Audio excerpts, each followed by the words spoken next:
m'appelle Jean-Pierre Lecoq, je suis maire du 6e arrondissement depuis un certain temps, comme dirait Fabien. Il laisse forcément des souvenirs très forts, déjà parce qu'il a habité pendant des décennies rue des Saints-Pères. C'était un homme très simple, il a toujours été très simple dans sa vie. D'ailleurs, quand vous prenez, là j'ai révisé un peu avant de venir vous voir, et il le rappelait. Une carrière d'artiste, c'est souvent une somme de rendez-vous. C'est une somme, rappelez-vous, d'ailleurs, il était très maltraité. On lui avait dit, les grands maîtres du théâtre lui avaient dit que la gueule que vous avez, vous ne ferez jamais une grande carrière. Et il a fait une grande carrière, parce qu'il a bousculé les codes, parce qu'il a bénéficié de l'apogée du cinéma français, de la nouvelle vague, de ce fameux film à bout de souffle de Jean-Luc Godard, et puis ensuite il a enchaîné une carrière cinématographique dont beaucoup d'acteurs ou d'actrices rêveraient. Quelqu'un de très simple. Alors je vais vous donner un truc qui va vous amuser, par exemple. Pendant très longtemps, il y avait un clochard qui était là, qui a vécu. Vous voyez là l'entrée de l'immeuble, le renfoncement. Eh bien, il y a un clochard qui a vécu pendant des années ici. C'est un clochard qui était peintre. Et il était devenu l'ami de Jean-Paul Belmondo. Jean-Paul Belmondo était devenu son ami. Et ce clochard est mort il y a quelques mois, après d'ailleurs que Jean-Paul Belmondo ait quitté la rue des Saints-Pères. C'est-à-dire qu'il l'a quitté avant l'été. Pour des raisons que je ne connais pas, il a été très affecté par le départ de son ami Charles Gérard, avec lequel il partageait beaucoup de choses. Vous savez, Charles Gérard, c'était un boxeur, Jean-Paul Belmondo était boxeur au départ, et l'année dernière, par exemple, ils déjeunaient chez lui tous les deux. Et Charles Gérard est mort il y a quelques mois, et ça a sans doute beaucoup affecté Jean-Paul Belmondo. Pour des raisons que je ne connais pas, mais ça il faudrait interroger les membres de sa famille. Il a quitté la rue des Saints-Pères, vous savez qu'il y avait pas mal de locomotion. Et donc je vous donne cette anecdote, cette personne qui vivait à proximité devant l'immeuble est décédée il y a quelque temps. Et c'était quelqu'un qui avait des relations très cordiales, très simples avec Jean-Paul. C'était donc quelqu'un qui était très immergé dans son quartier. Alors moi j'ai eu le privilège de le marier en 2002. Avec Nati, son épouse, avec laquelle il vivait depuis déjà des 20 ans. Enfin, ils ont vécu 20 ans ensemble. Et c'est un souvenir extraordinaire parce que je l'avais marié un dimanche. Ça ne se fait jamais. La mairie du 6e était fermée, tel un bunker.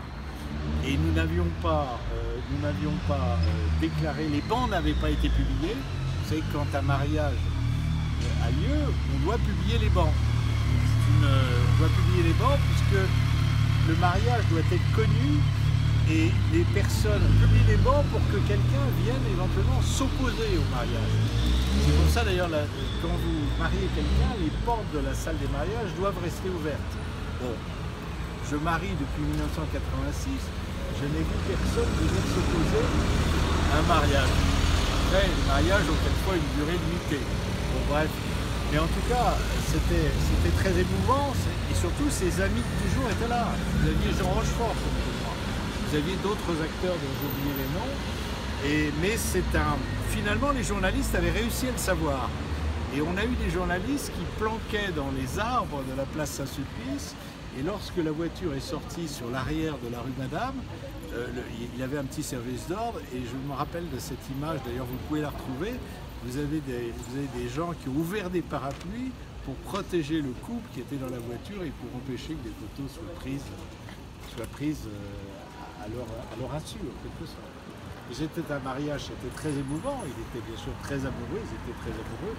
C'était une sorte de régularisation, de l'emploi plus le terme maintenant, puisqu'ils étaient très proches les uns des autres, et puis surtout parce que son époux, je pense, était enceinte de sa fille, qui a maintenant 16 ou 17 ans aujourd'hui. Et c'est quelqu'un qui était prodigieusement ancré dans le 6e arrondissement. Il y avait marié ses enfants. Il avait marié tous ses enfants. Je crois me souvenir que Paul s'était marié là. Je n'ai pas vérifié. Je sais que j'ai dû marier une de ses filles. Et d'ailleurs, il a eu la douleur de perdre sa fille aînée, qui est décédée, qui habitait rue de Rennes, face à la FNAC. Il l'a perdue il y a plusieurs années. très longtemps dans le cadre d'un incendie qui avait affecté l'immeuble et elle est morte durant son sommeil. C'était quelqu'un de très attentif, c'était pas quelqu'un de, je dirais, de compliqué. J'ai connu des mariages très compliqués, je ne vous citerai pas certains noms, mais je pourrais dans le secret de mon cabinet vous le dire, mais là c'était vraiment très simple. Non, un hommage, non, mais alors est-ce que Jean-Paul Belmondo va être enterré? Où va-t-il être enterré? Est-ce qu'il va être enterré dans la cathédrale de remplacement qui est Saint-Sulpice? Il y aura sans doute beaucoup de monde. Mais est-ce qu'il va y avoir un enterrement religieux? Je ne sais pas, ça c'est à la famille de décider. Et moi je ferai partie de ceux qui viendront avec plaisir lui rendre hommage, parce que c'est un immense acteur, c'est un acteur populaire, c'est un acteur dont les Français se souviendront, c'est un acteur qui a joué dans beaucoup de films, c'est un acteur qui a eu une carrière dont beaucoup d'acteurs et d'actrices rêveraient aujourd'hui. Peut-on d'ailleurs avoir la même carrière que Jean-Paul Belmondo? Je crois que c'est... Et d'ailleurs le plus bel hommage, c'est l'hommage que vous le rendez, qu'on lui rend aujourd'hui.